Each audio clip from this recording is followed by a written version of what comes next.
মৃত্যুর পর কবরে নামানো পর্যন্ত ফেরেশতারা লাশের সাথে কি করে তা সকল মুসলমানেরই জানা উচিত। আজরাইল যখন আত্মা কবজ করে নেন, তখন আত্মা দেহকে বলে, হে দেহ, আল্লাহ তোমাকে সুপ্রতিদান দিক।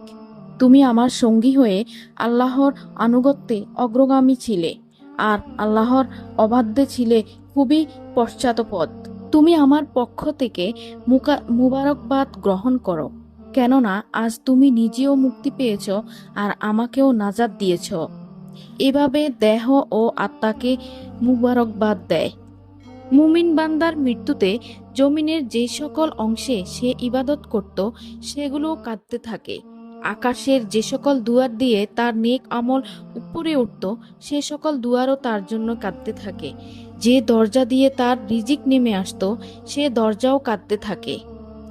আকাশ জমিনের এই ক্রন্দন দীর্ঘ 40 দিন পর্যন্ত অব্যাহত থাকে। মালাকুল মউত যখন তার আত্মা কবজ করে নেয়, তখন তার দেহের হেফাজতের জন্য সেখানে 500 ফেরেশতা দাঁড়িয়ে থাকে। কেউ যদি তার লাশের পাশ ফিরাতে চায়, তখন ফেরেশতারাও এ কাজে মানুষের সহযোগিতা করে। এমনকি কাফন পরিধান ও সুগন্ধি মাখানের কাজেও ফিরিস্তারা অংশ নেয়। লাশের সম্মানার্থে ফিরিস্তারা 2টি সারি করে ঘর থেকে কবর পর্যন্ত দাঁড়িয়ে যায়। জানাজা যখন অতিক্রম করে তখন তারা অভ্যর্থনা জানায়, তার জন্য ক্ষমার প্রার্থনা করে। মুমিনের মর্যাদার এ অবস্থা দেখে ইবলিশ এত জোরে চিৎকার করে উঠে যে তার দেহের হাড়ের কোনো কোনো গ্রন্থির বন্ধন এই সময় ছিঁড়ে যায়। সে আক্ষেপের সাথে তার সঙ্গীদের বলতে থাকে, তোমাদের সর্বনাশ হোক, এই বান্দা তোমাদের ফাঁদ থেকে কিভাবে ফসকে গেল। ইবলিশের সঙ্গীরা বলে, এ নিষ্পাপ ছিল, তাই আমাদের ফাঁদে আটকায়নি। মালাকুল মউত যখন তার আত্মাকে নিয়ে আকাশে আরোহণ করে, তখন হযরত জিবরাইল আলাইহিসসালাম 70,000 ফিরেশতা নিয়ে তাকে অভ্যর্থনা জানায়, আর সকল ফিরেশতারা তার নিকট আল্লাহ তাআলার সন্তুষ্টির সুসংবাদ জানাতে থাকে। মালাকুল মউত যখন আত্মাটিকে নিয়ে আরশের নিকট পৌঁছেন, তখন সে আল্লাহ তাআলার সামনে সিজদায় পতিত হয়। আর সেই সময় আল্লাহ তাআলা ইরশাদ করেন, হে মালাকুল মউত, তুমি আমার বান্দাকে নিয়ে জান্নাতের বাগানে রেখে এসো। অতঃপর তার কবরে রাখার পর নামাজ তার ডান দিক থেকে এবং রোজা তার বাম দিক থেকে এসে দাঁড়িয়ে যায়। আল্লাহর জিকির ও কুরআন তিলাওয়াত এসে দাঁড়িয়ে যায় তার শিতানের দিক থেকে, পায়ের দিক থেকে দাঁড়িয়ে যায়। জামাতের সাথে নামাজ পড়ার জন্য মসজিদের দিকে গমন, আর তার ধৈর্য কবরের এক কোণায় অবস্থান নেয়। এ সময় আল্লাহ তাআলা তার কবরে আযাবের একটি অংশ প্রেরণ করেন। আযাবটি এসে কবরের ডান দিক থেকে প্রবেশ করতে চায়, কিন্তু নামাজ তাকে বাধা দিয়ে বলে, এ আযাব, তুমি পিছিয়ে যাও। আল্লাহর কসম, এই বান্দাটি সারা জীবন কষ্টে ছিল, কবরে আসার পর তার কিছুটা আরাম মিলেছে। রাসূল সাল্লাল্লাহু আলাইহি সাল্লাম ফরমান করেন, আযাব তখন ডান দিক থেকে সরে বাম দিকে যায়। বাম দিক থেকে রোজা নামাজের মতো আযাবকে জবাব দিয়ে প্রতিহত করে। আযাব এবার মাথার দিক থেকে আসতে থাকে, একই রকমভাবে জবাব আসে। মোট কথা, আযাব যেদিক থেকেই আসতে চায় সেদিক থেকেই তার জন্য প্রতিবন্ধকতা সৃষ্টি হয়।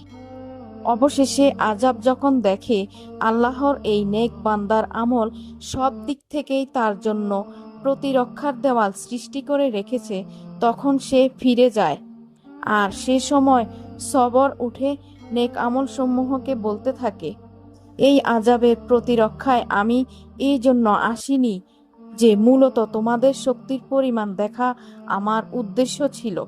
তোমরা যদি তাকে প্রতিহত করতে ব্যর্থ হতে, তাহলে আমি অবশ্যই এসে এই বান্দাকে আযাব থেকে রক্ষা করতাম।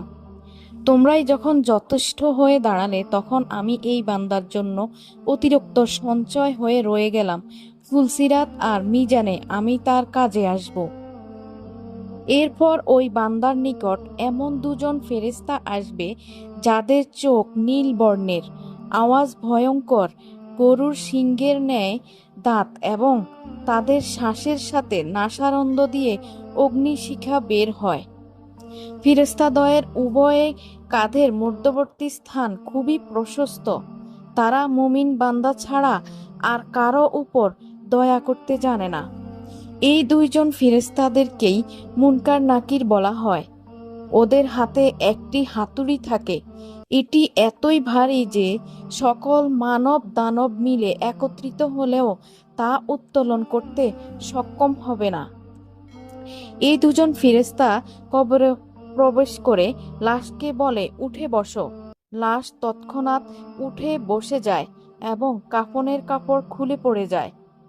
ফেরেশতা তখন জিজ্ঞেস করেন, তোমার প্রভু কে, তোমার ধর্ম কি এবং তোমার নবী কে? জবাবে সে বলে, আমার রব হলো মহান আল্লাহ, যার কোনো অংশীদার নেই। আমার ধর্ম হলো ইসলাম, আর হজরত মুহাম্মদ সাল্লাল্লাহু আলাইহি ওয়াসাল্লাম হলেন আমার নবী। তারপর আর কোনো নবীর আগমন হবে না। ফেরেশতার জবাব শুনে বলেন, তুমি সত্য বলেছ। অতঃপর কবরকে চারদিক থেকে প্রশস্ত করে বলেন, তুমি উপরের দিকে একটু তাকিয়ে দেখো। সে উপরে তাকায়। তখন আকাশের শেষ সীমানা তার চোখের সামনে ভেসে ওঠে। ফেরেশতারা বলেন, হে আল্লাহর বন্ধু, এটা তোমার অবস্থানের ঠিকানা। আল্লাহর আনুগত্যের বিনিময়ে তুমি এটা পেয়েছ। বর্ণনার এই পর্যায়ে এসে রাসূল সাল্লাল্লাহু আলাইহি সাল্লাম বলেন, ওই সত্তার কসম যার মুঠোয় আমার প্রাণ। মুমিন বান্দার তখন এতই আনন্দ অনুভূত হয় যা কখনো শেষ হবার নয়। অতঃপর ওই বান্দাকে আবার নির্দেশ দিয়ে বলা হয় যে তুমি নিচের দিকে তাকিয়ে দেখো। নিচের দিকে যখন সে তাকায় তখন দোজখের শেষ সীমানা পর্যন্ত তার দৃষ্টিগোচরে চলে আসে। ফেরেশতা তখন তাকে বলে, হে আল্লাহর প্রিয় পাত্র, এই ভয়াবহ নরক থেকে তুমি নাজাত পেয়েছ। রাসূল সাল্লাল্লাহু আলাইহি ওয়াসাল্লাম ইরশাদ করেন, ওই বান্দার এই সময় এমন পুলকানুভূতি অর্জিত হয় যা কখনো সমাপ্ত হবার নয়। অতঃপর স্বর্গের ৭৭টি দরজা তার জন্য উন্মুক্ত করে দেওয়া হয়। এসব দুয়ার দিয়ে জান্নাতের সৌরভ এবং সুশীতল সমীরণ তার কবরে পৌঁছাতে থাকে এবং ততদিন পৌঁছাতে থাকবে যতদিন সে কবরে থাকবে। রাসূল সাল্লাল্লাহু আলাইহি সাল্লাম আলোচনার ধারাবাহিকতা অব্যাহত রেখে বলেন, এরপর আল্লাহ তাআলা মালাকুল মউতকে নির্দেশ দিয়ে বলেন, তুমি আমার দুশমনের নিকট যাও এবং তাকে আমার কাছে নিয়ে এসো। আমি প্রাচুর্যের সাথে তাকে রুজি দিয়েছি, সীমাহীন নিয়ামতের ভারীপাত করেছি তার উপর, কিন্তু সে আমার সাথে শুধুই অবাধ্যতাই করে ফিরেছে। এবার এই দুশমনকে আমার কাছে হাজির করো। মালাকুল মউত আল্লাহর নির্দেশ পেয়ে এমন কদাকার বেশে ওই বান্দার নিকট আগমন করে যে কেউ কোনোদিন এমন আকৃতি দেখেনি। তার ১২টি চোখ থাকে। তার কাছে এমন একটি লৌহ সলকা থাকে যা শাখা ও কাঁটা বিশিষ্ট। মালাকুল মউতের সাথে আরও ৫০০ ফেরেশতা থাকে। এদের প্রত্যেকের সাথেই থাকে জাহান্নাম থেকে নিয়ে আসা আগুনের চাবুক। মালাকুল মউত অবাধ্য বান্দাকে চাবুক দিয়ে এমনভাবে আঘাত করে যে প্রতিটি কাঁটা তার সারা দেহে তন্ত্রের মূলে বিদ্ধ হয়ে যায়। অতঃপর সেটি পাকিয়ে টেনে বের করে এবং তার পায়ের নখের তলদেশ থেকে পর্যন্ত আত্মাকে বের করে নিয়ে আসে। এরপর সেই লৌহ সলকাটি তার উভয় পায়ের গোড়ালিতে ঢুকিয়ে দেওয়া হয়। তখন আল্লাহর এই দুশমন বান্দার এতই কষ্ট হয় যে সে বেদনায় কাতরাতে থাকে। এমন সময় বাকি ফেরেশতারা তাদের হাতের চাবুক দিয়ে তার মুখমণ্ডল এবং পশ্চাৎ দেশে অনবরত প্রহার করতে থাকে। এই সময় তার আত্মাকে টেনে সারা দেহ থেকে গোড়ালিতে নিয়ে আসা হয়। শাস্তির এই পর্যায়ে শলাকাটি তার হাঁটুতে ফুটানো হয়। তখন বেদনায় সে ছটফট করতে থাকে। এমন সময় ফেরেশতারা আবার আগুনের চাবুক দিয়ে তার মুখ ও নিতম্বে মারতে শুরু করে। হাঁটু থেকে শলাকাটি বের করে ঢুকানো হয় তার নিতম্ব দেশে, অতঃপর বুকে এবং সবশেষে কণ্ঠনালীতে, তারপর পূর্বের মতোই সেটিকে টেনে বের করা হয়। এরপর ফেরেশতারা জাহান্নাম থেকে সংগ্রহ করা অঙ্গার তার থুতনির নিচে বিছিয়ে দিয়ে বলে, হে অপবিত্র আত্মা, তুমি বেরিয়ে আসো। তুমি থাকবে প্রখর বাষ্পে, উত্তপ্ত পানিতে এবং ধূম্রকুঞ্জের ছায়ায়, যা শীতল নয় এবং আরামদায়কও নয়। সূরা ওয়াকিয়া 42-44 আয়াত। মুসনাদে আবি ইয়ালা ইবনে আবি দুনিয়া। আল্লাহ আমাকে এবং সবাইকে বুঝ দান করুন, আমিন। ভিডিওটি ভালো লাগলে বন্ধুদের মাঝে শেয়ার করে দিবেন। ধন্যবাদ।